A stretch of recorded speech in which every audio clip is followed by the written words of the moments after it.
Right. Have you ever wondered why Rust takes forever to form a metal, but a match lights up in literally 1 second, right?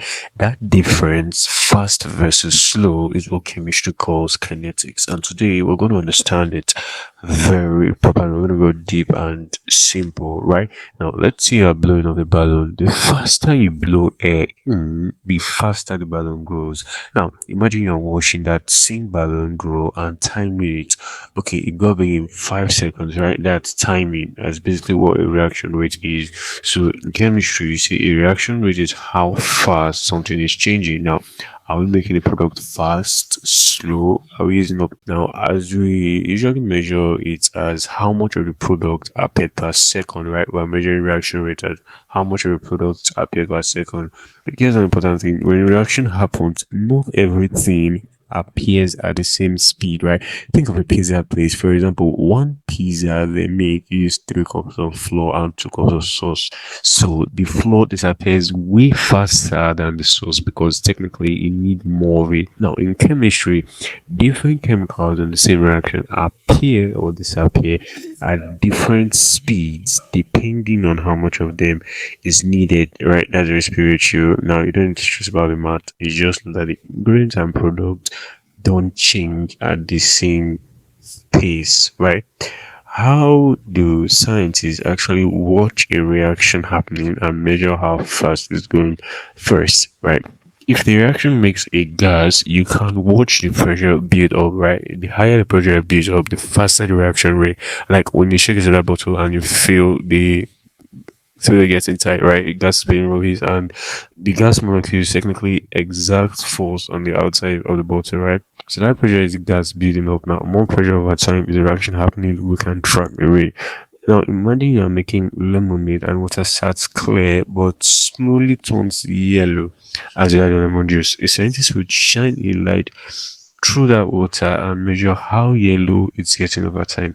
That's what called spectrophotometry, right? Spectrophotometry, it's basically observing, right? Metry is means of measurement, photo means light. So you are observing a change using, right, changing light over time. But watching that, as you can see, watching color change to track a reaction, right?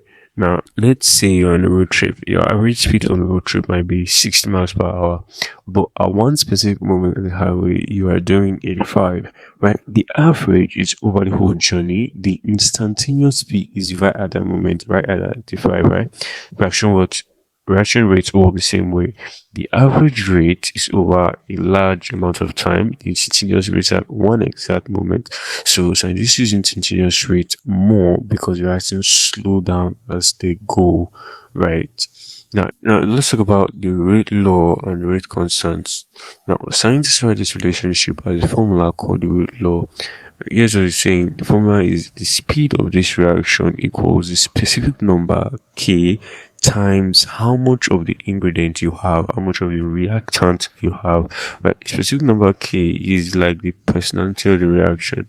Some reactions are just naturally fast, right? Their K is larger.